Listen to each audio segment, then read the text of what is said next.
रोज़ शाम को हम लोग मूवी देखते थे।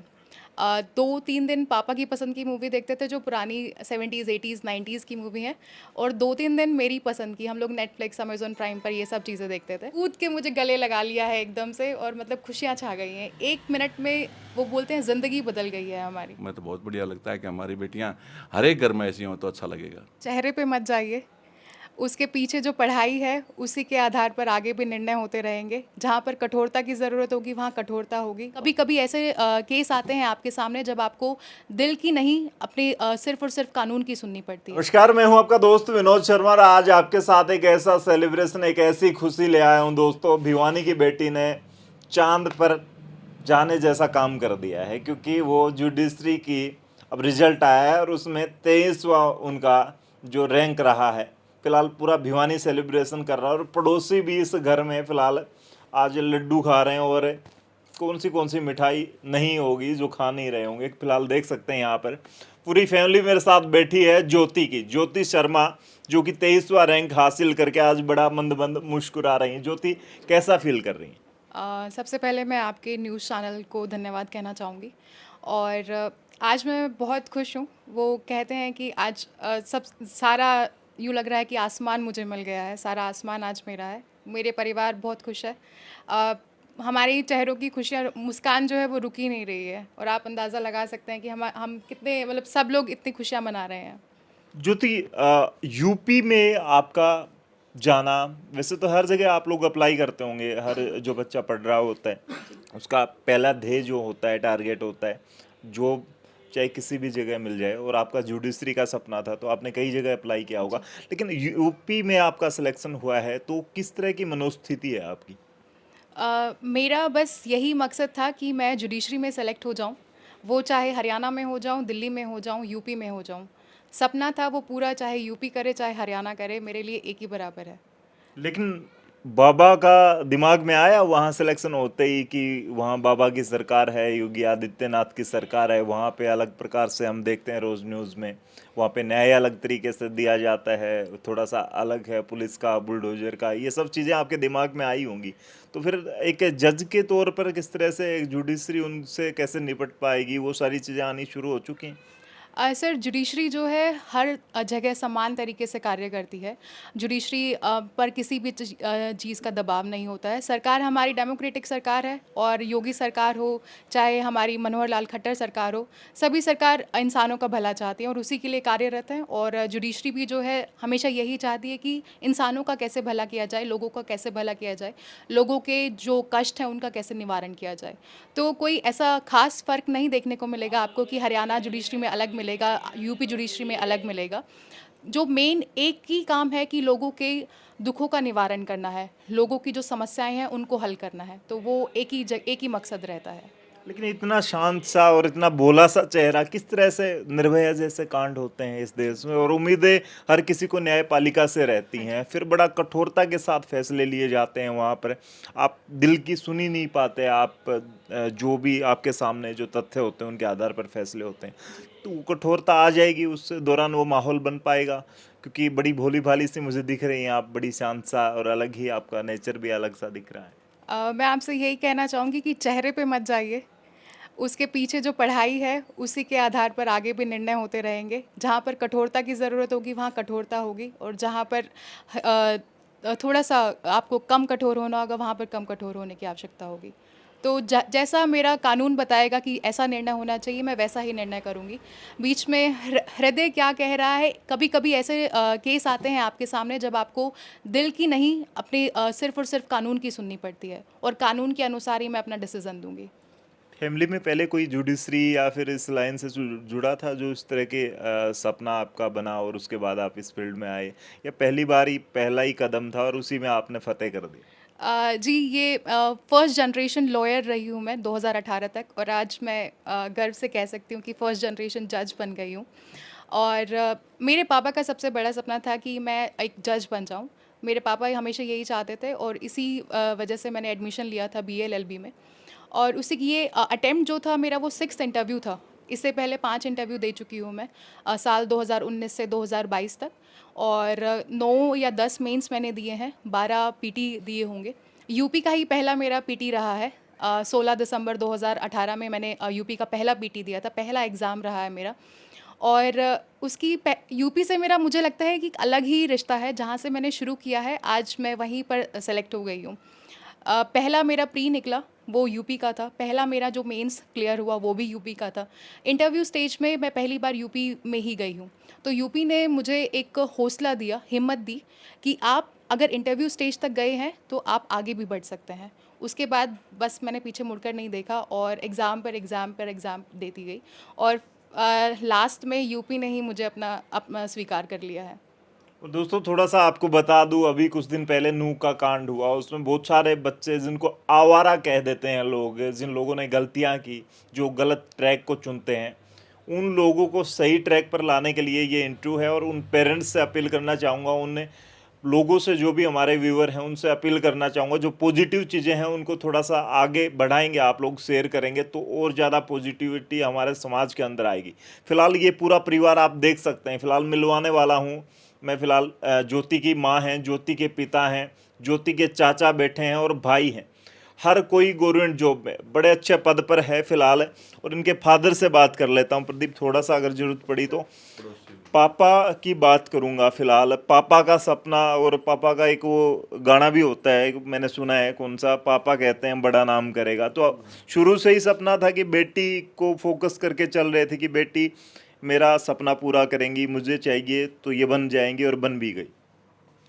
बेटी ने जब +2 पास किया, जब बेटी ने, तो +2 पास करने के बाद इन्होंने बताया पापा क्या करना है माँ बेटा, मैं तो सोच रहा हूँ मैं वकील का कोर्स कर, LLB कर ले, LLM कर ले, तो आगे अगर थोड़ा स्कोप है, और चीज़ हम स्कोप नहीं मिल रहा। तो ये भगत फूल सिंह किसी ने हमें मेरे को बताया, हम वहाँ पर चले गए, एडमिशन मिल गया। वहाँ पर जाने के बाद फिर हमारा तो कट्टर ये बात हो गई थी कि अब एडमिशन मिल गया, अब बेटा जज बनना है। तो बेटिया ने वहाँ पर अच्छी पढ़ाई करी, वहाँ पर अच्छे टीचरों से संपर्क रहा अच्छा वहाँ पर। लेकिन बेटिया कभी मतलब आती थी ना, तो सैटरडे संडे को आती थी, तो पढ़ाई इसने अच्छे अंकों से भी पढ़ाई वहाँ पर पास की। फिर इन्होंने कोचिंग ली राहुल IAS से, वहाँ इन्होंने अपने 4 साल के जितना भी अपना पढ़ना था वहाँ खूब पढ़ा ली। कोरोना के बाद बेटिया यहाँ पर पहुँच गई थी। कोरोना के बाद यहाँ पर आने के बाद फिर ये नहीं गई, उसके बाद इसने घर से पढ़ाई करी। और बेटी ने मेरा नहीं, अपने हरियाणा का नहीं, मेरे भारत देश का सपना पूरा किया। मैं तो बहुत बढ़िया लगता है कि हमारी बेटियाँ हर एक घर में ऐसी हों तो अच्छा लगेगा। आप कोऑपरेटिव बैंक में मैनेजर के तौर पर काम कर रहे हैं, प्रबंधक के तौर पर काम कर रहे हैं फिलहाल, लेकिन बच्चों पर जो एक कंट्रोल पेरेंट्स का अलग तरह का होता है, एक बड़ा प्रेशर रहता है, और उस प्रेशर के चक्कर में कुछ सारे बच्चे हैं जो सुसाइड जैसे फैसले या फिर डिप्रेशन में चले जाते हैं। माँ बाप के सपने पूरे करते करते हम कोटा सीकर की बहुत सारी खबरें देखते हैं। आपने बच्चों को किस तरीके से हैंडल किया और किस तरीके से इन लोगों ने आपके सपोर्ट के साथ ये सब अचीव किया है? एक्चुअली हम गांव से, गांव मुंडाल का नाम हमारा, उस गांव में मेरी वाइफ पहले सरपंच भी रही हुई है। हम बाहर भीतर निकले हुए हैं कि ये जो डिप्रेशन वगैरह हमारे परिवार में नहीं है, ऐसा होना भी नहीं चाहिए, क्योंकि ज़्यादा पढ़ाई करने से डिप्रेशन नहीं होता। ये तो कोई बच्चा होता है उसी हो जाता है, उसमें ये कोई खास बात नहीं। डिप्रेशन नहीं होना चाहिए, मैं तो ये कहूँगा। गांव का हमने तो दूध दही जो का खाना हमारा, ये हमारा हरियाणा जैसी मैं बात करूं, तो इसमें डिप्रेशन की जरूरत हमें समझी नहीं, ना हमारा बच्चा कभी ऐसी सोच पैदा करी। लेकिन बच्चों पर प्रेशर तो एक अलग ही दिशा में ले जाता है बच्चों को, ये तो मानते हैं। किस तरह से बच्चों को हैंडल किया आपने? प्रेशर था या फिर ये था कि पापा चाहते हैं और सपोर्ट कर रहे हैं तो बच्चे खुशी खुशी वो काम कर रहे हैं? गांव मुंडाल से भिवानी आने के बाद मैं डानीसरों ज्ञान में रह रहा हूँ। मैंने तो गांव में भी ऐसा ही मेरा परिवार मिला, और यहाँ आने के बाद भी ऐसा ही परिवार मिला मेरे को, पड़ोसी अड़ोसी का सारा मिला कि भाई अपनी बेटी को पढ़ाओ भाई। और भी लोग आते थे, भाई अच्छी बात है, पढ़ते रहो बेटा। तो इस डिप्रेशन की बात तो मैं नहीं मानता कि मेरे बच्चों ने ऐसा सोचा होगा, कभी ऐसा हुआ भी नहीं। और इन्होंने तो खुशी की बात भी ये बता दी कि अपना पढ़ाई करके, अच्छी पढ़ाई करके, अपने भिवानी जिले का, अपनी डानीसरों ज्ञान का, अपने गाँव मुंडाल कला का, अपने दादाजी का सपना। मेरे पिताजी एक्सपायर हो गए तो 2020 में, तो बताता हूँ, तो उस टाइम अगर दिनों के दिन तो 12-13 दिन लगे, तो उस टाइम बिटिया गांव में रही। तो इसको बड़ा दुख हुआ कि बाबा अगर नहीं जाते, तो बड़ा ये मानती थी कि बाबा नहीं जाना चाहिए था, क्योंकि मेरी पढ़ाई बाकी रह गई थी। तो आज जब इन्होंने याद किया कि बाबा तो चले गए, तू SDM बन गई, तू जज बन गई, तो SDM के लिए नाम से पुकारते थे कि जज या SDM जैसे बने। तो वो सपना बाबा का तो अधूरा था, वो आज इन्होंने पूरा तो किया। उसके लिए मैं तो गुड़िया का धन्यवाद करूँगा। और माता जी ज्योति की हैं, वो MPSW की जॉब कर रही हैं। उससे पहले सरपंच का जो चौधरवाड़ा जो किस्सा है वो भी आपका रहा है, मतलब गांव के सरपंच। लेकिन बेटी भी आपकी तरह ही बड़ी सी वो तेज तराट या एक अफसर वाला हम कई बार देखते हैं, वो चीज़ें नहीं है, बड़ी सॉफ्ट सी है आपकी तरह। तो आपको लगता है कि जज बनने के बाद ये चीज़ें वो मैनेज कर पाएगी? क्योंकि जज की बड़े जिम्मेदारियां बन जाती हैं, उसे सब कुछ तय करना होता है, उससे कई जिंदगियां बदल जाती हैं। बिल्कुल कर पाओगे जी, ये हर काम हैंडल कर लेती है, चाहे कितना ही मुश्किल से मुश्किल क्यों ना हो, उसको हर अच्छे तरीके से करती है। अच्छी जज बन के दिखाएगी, अच्छे फैसले करके दिखाएगी, कोई दिक्कत नहीं है जी। माँ को एक उम्मीद होती है कि बेटी अब बड़ी हो गई है, उसको चूल्हे का काम सिखा देती हूँ, उसे दूसरे काम सिखा देती हूँ, घर की हेल्प करवाएगी, हाथ बटवाएगी। कभी आपको भी ऐसी ज़रूरत महसूस हुई, या फिर आपने ज्योति का सहारा लेने की कोशिश की कि ये थोड़ा बहुत मेरी हेल्प करा देगी, किचन का काम करा देगी? नहीं, मैंने कभी कोशिश नहीं करी कि ये किचन का काम कराए, लेकिन बोलती ज़रूर थी थोड़ा बहुत सीख ले। लेकिन ये बोलती थी नहीं मम्मी, एक ही काम करूँगी, या पढ़ाई करवा लो या किचन का करवा लो। उन्होंने सोचा चल पढ़ाई कर ले, पढ़ाई कर लेगी तो कभी लग जाएगी, क्या ज़रूरत है फिर तेरे को काम करने की, कोई नौकर रख लेना। तो आपको ही इसका सारा केयर करनी पड़ती होगी। कितने दिन घर पे भी रह के काफ़ी दिन तैयारी की होगी ज्योति? हाँ, दो साल हो गए घर पे ही है। तो फिर आप लोग ही इसकी चाय पानी या जितनी व्यवस्था थी आप ही किया करते दोस्त की तरह? सुबह की चाय मैं बनाती हूँ, शाम की हर रोज़ यही पिलाती है हमें चाय। हाँ। अच्छा, ये बड़ी बात है। हाँ जी, पड़ोसियों में क्या कुछ चर्चाएं हैं? सैनी साहब आप प्रधान भी रहे हैं, तो क्या कुछ कहेंगे? पूरा ही मोहल्ला खुश है, क्योंकि ये परिवार मिलनसार परिवार है। यहाँ आने के बाद ये महसूस हुआ ही नहीं ये बाहर के हैं, ना इनको हमने होने दिया। कोई भी काम होता है तो पंडित जी हर काम में आगे रहते हैं और बुलाते भी, जैसे होली दिवाली पे भी इकट्ठे होते हैं हम सारे। तो बहुत मिलनसार है। बेटी तो शुरू से ही है, शुरू से ही पढ़ाई में इसकी रुचि है और शुरू से ही लगी रही है। और परिवार में भी जहाँ मिलती है, गली मोहल्ले में अंकल जी नमस्ते जिससे मिलती है, तो शुरू से ही मिलनसार परिवार है ये। तो भैया, और दूसरा एक तरफ दिखा दूं, ज्योति के भाई हैं, वो 7 समुंदर पार से बहन की इस खुशी में शरीक होने के लिए आए हैं। नीदरलैंड में जॉब करते हैं इंजीनियर की। तो फिलहाल क्या कुछ कहेंगे? पूरी फैमिली इस मोटिव के साथ है कि बस मोटे पद पर जाना है, बड़े पद पर जाना है और मोटी कमाई करनी है, चाहे विदेशों में बैठ के करो चाहे देश में बैठ के करो। चाचा जी भी आपके जेई लगे हुए हैं। आई थिंक कमाई से मतलब नहीं है, बट ज़िंदगी में आपको अच्छा करना है, आपके सपने बड़े देखने हैं और उनको पूरा करना है। तो सपने बड़े देखो और उनको पूरा करने में लग जाओ। कमाई पैसा आता जाता रहता है, तो बस यही पापा ने यही सिखाया है कि पैसा बड़ी चीज़ नहीं है। आप अच्छी चीज़ें करिए, अपने जीवन में सक्सेसफुल रहिए और खुश रहिए। आपके पास है।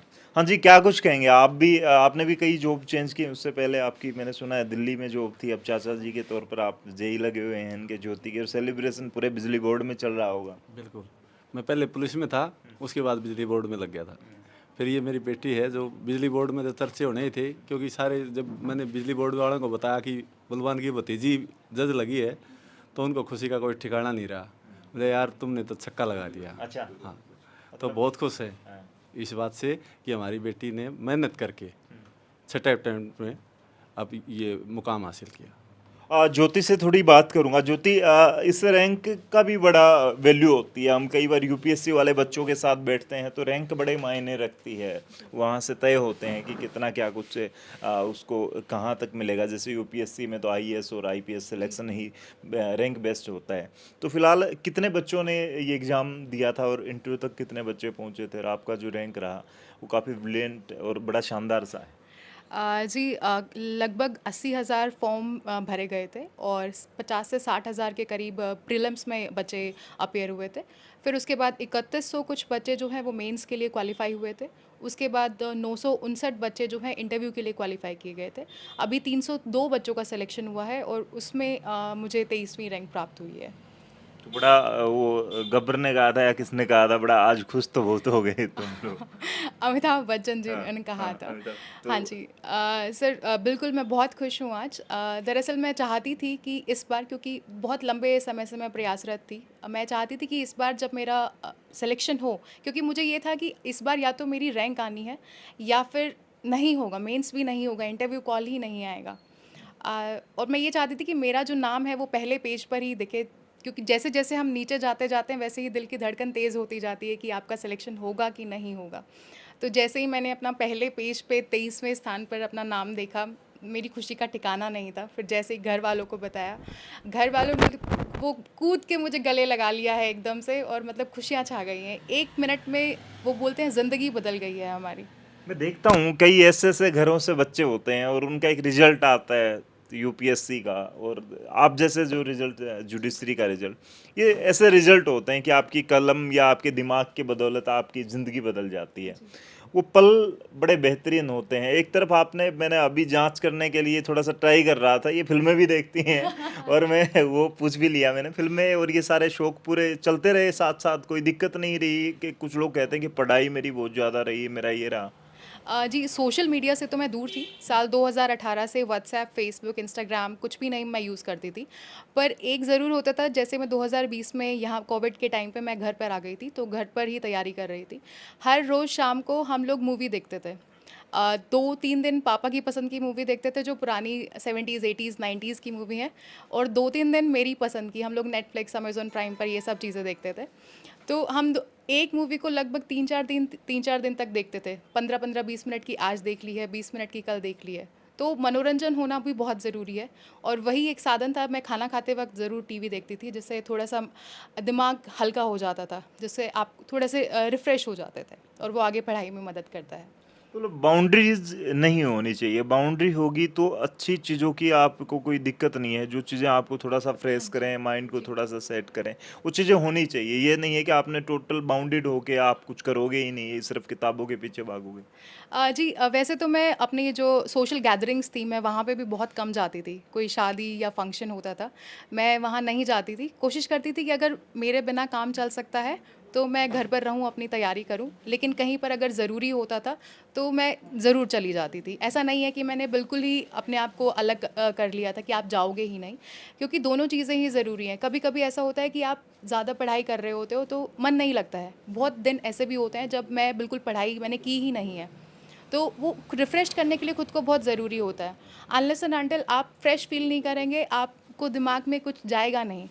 आप पढ़ाई कर नहीं पाएँगे, और वो जब तक पढ़ाई अच्छे से नहीं होगी, आपका रिज़ल्ट नहीं आएगा। भैया पहली बार फिल्में देखने वाली जज से आप मिल रहे हैं। फिल्मों में जज को या फिर एक अलग सी अदालत होती है, वो अलग सा ही होता है सीन। हालांकि जब हम कई बार हमें देखने को मिलता है या जिनसे पूछते हैं, कई एडवोकेट हमारे मित्र होते हैं, उनसे पूछते हैं, वहाँ ऐसा कुछ होता ही नहीं है। आपको मोस्टली जो बहुत सारे लोग बैठे होते हैं, अदालत में फैसला आता है किसी का, तो वो चीज़ होता ही नहीं है। तो फिल्मों वाली और एक ये खुद की अदालत होगी, उसमें ज्योति की अदालत में किस तरह का क्या कुछ रहेगा फिर उसमें? फ़िल्में जो हैं वो मनोरंजन के लिए बनाई गई हैं। जो हमारी अदालतें हैं, वो न्याय देने के लिए बनाई गई हैं। तो न्याय और मनोरंजन में साफ-साफ फ़र्क है। तो जो न्याय देने वाली अदालत है, वहाँ पर आपको ये मनोरंजन वाली तारीख पे तारीख वाली चीज़ें नहीं मिलेंगी आपको। आपको जो कानून कहता है, उसी के हिसाब से सारी चीज़ें होंगी। तो भाई डायलॉग है, एक एक रट रखे हैं, और किताबों के साथ साथ आप समझ सकते हैं कि क्या क्या कुछ नहीं किया होगा। कितने घंटे का पढ़ाई का सेशन कितना रहता था टोटली, क्या दिनचर्या रहती थी? मैं रात को लेट तक पढ़ती थी, सुबह थोड़ा-सा लेट ही उठती थी। फिर उसके बाद मम्मी-पापा दोनों वर्किंग हैं। उनके जाने के बाद मैं अपना चाय वग़ैरह बनाती थी, चाय पीती थी। फिर अपना उसके बाद मैं 10 से लेकर 12 बजे तक अपना पढ़ाई करती थी। फिर उसके बाद मैं अपना खाना-वाना, दिन का लंच वग़ैरह, तैयार होना, ये सब करती थी। और फिर उसके बाद मैं 1 से लेकर 4 बजे तक अपना पढ़ाई करती थी। फिर उसके बाद मम्मी-पापा आ जाते थे, उनके साथ चाय नाश्ता कि दिन क्या चल रहा है। फिर चाचा जी आ जाते थे, तो चाचा जी के साथ हम बैठकर थोड़ी-सी, चाचा जी हर रोज़ आते थे, पूछते थे कि बेटा क्या चल रहा है? कौन-सा पेपर है? तबीयत कैसी है? सब कुछ ठीक चल रहा है कि नहीं चल रहा है? तो ये सब होता था। फिर उसके बाद मैं 6 बजे से लेकर 8 बजे तक फिर से पढ़ती थी, और फिर 8 से 9 हम लोग टीवी और खाना वगैरह हमारा चलता था। फिर उसके बाद 10 से 1 बजे तक मैं दोबारा पढ़ाई करती थी। कभी-कभी ये जब पीक टाइम जो होता है, तो वो आगे-पीछे भी होता रहता है। वो बढ़ जाता है, कभी 2 भी बज जाता है, कभी सुबह जल्दी उठ जाते हैं, तो ये बढ़ता रहता है। तो इस दौरान कभी कोई आपकी ज़रूरत हो पढ़ाई को लेकर या इस तरह की, तो तब किस तरह से सपोर्ट या किससे सपोर्ट आपको मिलता था? और ख़ास करके कुछ बच्चों का ऐसा होता है कि उनको कोचिंग या उनकी व्यवस्था हो नहीं पाती, तो वो कहाँ से थोड़ी तैयारी करें और इस फील्ड में जा सकते हैं? मैंने खुद ने कोचिंग ली है, मैंने राहुल साईएस से कोचिंग ली है, और मुझे जितना सपोर्ट राहुल साईएस फैमिली से मिला है, मुझे नहीं लगता कि कहीं और कोचिंग से मुझे मिल सकता था। आज जो भी मैं हूँ, वो राहुल साईएस फैमिली की वजह से हूँ। साल 2018 में मैंने एनरोलमेंट करवाया था, और ऐसा लग रहा है कि मैंने लाइफ़ टाइम के लिए एनरोलमेंट करवा लिया है वहाँ पे। मेरा 2020 में कोचिंग ख़त्म हुआ है, उसके बाद भी मैं कोचिंग के टच में रही हूँ, और सर अभी तक मुझे अपने जो टेस्ट पेपर्स होते थे मैं लिख कर भेजती थी यहाँ से ऑनलाइन, और वहीं से चेक होकर आते थे। तो क्वेश्चन टू क्वेश्चन हमारी चेकिंग होती है। तो कोचिंग के बिना मुझे नहीं लगता कि आज मैं ये मुकाम हासिल कर पाती। पर ऐसा भी नहीं है जो बच्चे कोचिंग नहीं ले सकते हैं कि ये कोचिंग के बिना नहीं हो, ये भी ज़रूरी नहीं है। ये बच्चे से बच्चे पे डिपेंड करता है। आप बिना कोचिंग पे के भी इसको कर सकते हैं, क्योंकि हमारे जो ये जुडिशरी का एग्ज़ाम है उसमें बैरेक्ट आपको बहुत अच्छे से पढ़ना आना चाहिए। अगर आपको बैरेक्ट बहुत अच्छे से पढ़ना आता है, प्लस आप सुप्रीम कोर्ट की जजमेंट के साथ अपडेटेड हैं, तो आपको कोई आप पीछे नहीं रहेंगे। अगर आप समय समय पर, क्योंकि बैरेक्ट को कई बार ऐसा होता है कि मैं शायद 20 बार पढ़ चुकी होंगी, जो मेरे बैरेक्ट्स होंगे, हमारा कॉन्स्टिट्यूशन होगा, कोड ऑफ क्रिमिनल प्रोसीजर होगा, तो मुझे अब याद भी नहीं है कि मैं 20 बार पढ़ चुकी हूँ कि 30 बार पढ़ चुकी हूँ, क्योंकि अब जल्दी जल्दी रिवीजन होने लग गया था। तो आप जितना ज़्यादा पढ़ेंगे उतनी ही आपको हर बार नई चीज़ें मिलेंगी, और सुप्रीम कोर्ट जजमेंट्स के थ्रू तो आपको सब कुछ क्लियर हो जाता है अगर आपको कोई भी कन्फ्यूजन होता है तो। तो एक जिम्मेदारी हो जाती है, उसके साथ साथ एक बड़ा मजबूती का पद होता है। जज कोई कहने में तो बड़ा आम चीज़ होती है, लेकिन उसकी जिम्मेदारी ऐसी होती है कि एक फ़ैसला लेते ही बहुत सारे परिवारों की ज़िंदगी बदल जाती है, विक्टिम से लेकर जो पीड़ित की बात करें हम किसी की भी। तो क्या कुछ कहेंगे उनके लिए, किस तरह का आपका माइंडसेट अभी से हो रहा है कि बहुत बड़ी जिम्मेदारी का पद है, उतना माइंडसेट हो जाएगा या फिर उसकी ट्रेनिंग अलग से होती है? जी, अभी सबसे पहले हमारी ट्रेनिंग होगी। लखनऊ में ट्रेनिंग रहेगा 1 साल का, उसी में हमें एकेडमिक ट्रेनिंग दी जाएगी, डाइस ट्रेनिंग दी जाएगी। उसी में हम सब भी ये जो चीज़ें हैं सभी हमें सिखाया जाएगा कि कैसे आपको आगे कार्य करना है, कैसे आगे निर्णय लेने हैं। तो वो सब चीज़ें जो है वो आगे पॉसिबल हो पाएंगी उसी ट्रेनिंग के थ्रू। तो संतुष्ट हैं अभी, या इसके बाद भी एग्जाम पे एग्जाम, एग्जाम पे एग्जाम चलते ही रहेंगे? नहीं सर, अभी संतुष्ट हैं, बिल्कुल संतुष्ट हैं, क्योंकि इसी को हासिल करने के लिए मैं इतने टाइम से अपना काम कर रही थी। और जैसा मैंने कहा कि मुझे जज बनना था, चाहे वो यूपी में, चाहे वो हरियाणा, दिल्ली, कहीं पर भी। आज मैं जज बन गई हूँ, तो बस इससे ज़्यादा संतोष मुझे नहीं लगता कि अब ज़रूरत है कि आगे फिर से एग्ज़ाम दूँ। तो रिजल्ट के बाद गांव गई हैं? गांव में किस तरह का क्या माहौल, आपको कितना प्यार मिला? जी, हम रिज़ल्ट के अगले दिन ही अपने गांव में गए हैं। वहाँ पर हमारे पीर बाबा जी हैं, तो वहाँ पर हम लोग अपना माथा टेकने गए हैं।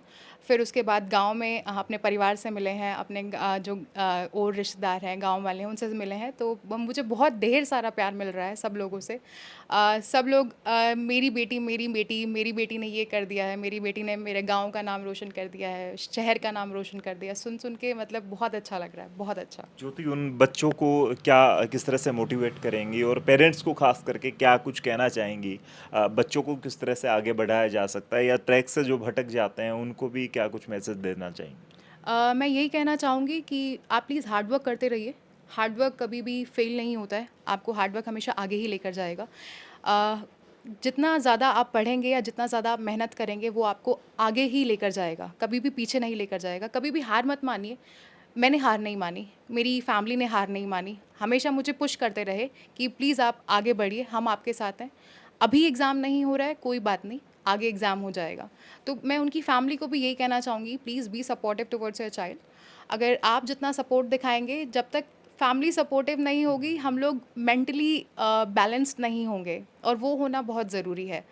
तो अगर फैमिली सपोर्टिव रहेगी तो बच्चा जो है हिचकिचाएगा नहीं। बच्चा हो सकता है 2 अटेम्प्ट के बाद ये नहीं कहेगा कि मुझे और नहीं करना है, क्योंकि कहीं ना कहीं आज की जनरेशन में इंडिपेंडेंट होना बहुत ज़रूरी हो गया है। और उसके लिए मैं यही कहूँगी कि प्लीज़ आप हार्ड वर्क करिए और मेहनत करते रहिए। कभी ना कभी आपका सिलेक्शन ज़रूर होगा।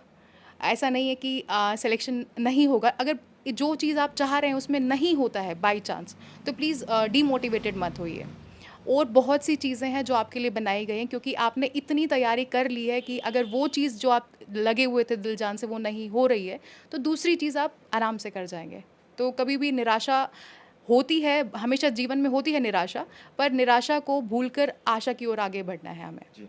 तो फिलहाल ज्योति की ये सफलता का आपके साथ सफ़र लेकर के आया था। फिलहाल उन पेरेंट्स तक इस वीडियो को पहुंचाइए, उन बच्चों तक इस वीडियो को पहुंचाइए जो आने वाले वक्त में कुछ बड़ा करना चाहते हैं, बड़े सपने लेकर के जी रहे हैं उस समाज में जहां पर बहुत सारे तानों से गुजरना पड़ता है। बहुत सारे लोगों की सपोर्ट की बदौलत आप लोग सफल हो भी जाते हैं, लेकिन बहुत सारे लोग होते हैं वो कहते हैं शायद मैंने इन लोगों से सवाल भी नहीं किया, बड़ा बुला बेटी को बनाएगा जजर, बड़ा वो करेगा।